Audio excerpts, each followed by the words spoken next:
Well, we have been in opposition so many years. So, as an opposition leader, I think he was doing his job. He's a noted economist, but we've seen the kind of economy he left behind for us. We respect him as an individual, but I don't think he ever got an opportunity to save this country from the kind of distress that we inherited. In fact, presiding over an economy where corruption was the norm, where inefficiency and inability to take decisions was evident in almost every step of the way, I think it may not be easy for him to accept that here we have a Prime Minister who's willing to take very, very decisive steps in the fight against corruption. You also understand the economic landscape, and just to quote Manmohan Singh again in Parliament today, he said, underestimates do suggest that the GDP could be down by 2%. India's GDP growth has been largely consumption driven. As somebody who understands the economic landscape, are you not concerned about consumption taking a hit and the GDP being cut by 2% perhaps? Well, I wish former Prime Minister Mr. Manmohan Singh would educate us a little more by how he came to that calculation. Another esteemed colleague, of course, gave his own economic theory and made a calculation, but I will not join issue on that. I'll leave it for you to assess but are you concerned about calculation. Consumption taking a hit? First of all, I thought all these years, India was always told that it is not a consumption-based economy. It's the first time I'm hearing on an economic channel that India is an economy. It's not investment-led growth. It's the first time I'm hearing that India has been a consumption-led economic growth. In fact, that was the Western model of America and Europe. But so is I don't for think India. We're not an investment-led growth model. We are a consumption-led growth model. We are encouraging investments in this country.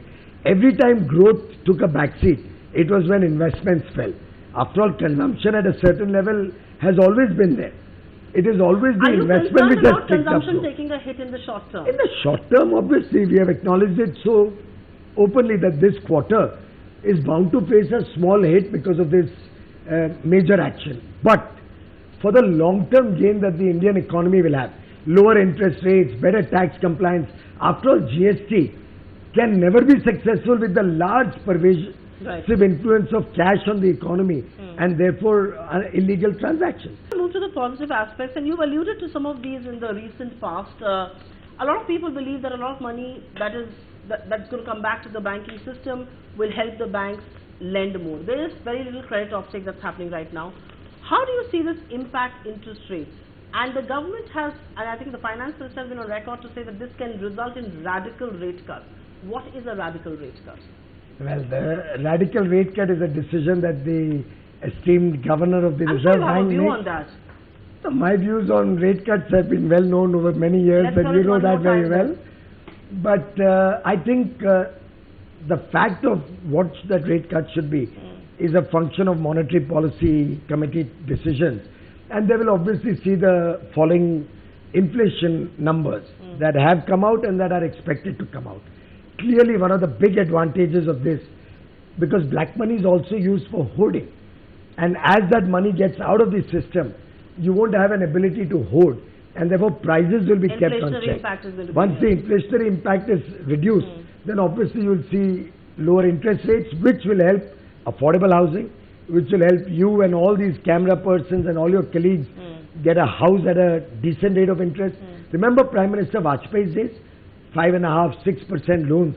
And how it gave a boost. Every middle class, low income person had the desire to own a house of his own. Mr. Goyal, you're not known to be diplomatic, so don't wear that hat at all. I'm asking you a very blunt question. What is a radical rate cut, and do you believe this move gives the RBI elbow room for a good rate cut? Well, the State Bank chairperson announced yesterday a radical rate cut where she said probably 1% or 1.5% has been cut down on bulk deposit rates. Yes.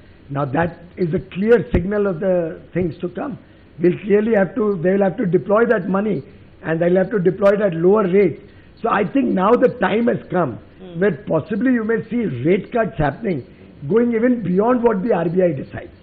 So the sheer compulsion of the market and the need to lend these large investable surpluses that the banks will have, the need to serve people with affordable interest rates so that people can own their house, they can start a small business, they can do a self-employment venture. For supporting all of that, there'll be a natural competition amongst banks to go down deeper. Well, look, I have two questions to ask you, and one of them has to be with the RBI. This is a monetary move. This is monetary management. And yet the RBI governor is very conspicuous by his absence or by his silence here. What would you attribute this to? Shouldn't he be the more visible face of this whole Each campaign? individual has his own style. This move has been welcomed even by the previous governor. It's been welcomed by other governors of past. Every governor had his own style. We've had governors in the past who very rarely spoke, and we've had governors who spoke But shouldn't regularly. RBI be the more visible face of this whole exercise? Well, I have studied the federal governors of federal banks all across the world. Find us on Facebook at facebook.com/ETNow and don't forget to click the like button. You can also follow us on Twitter at ETNowLive. To stay updated with all our programming, hit the subscribe button on our YouTube channel by logging on to youtube.com/user/ETNow.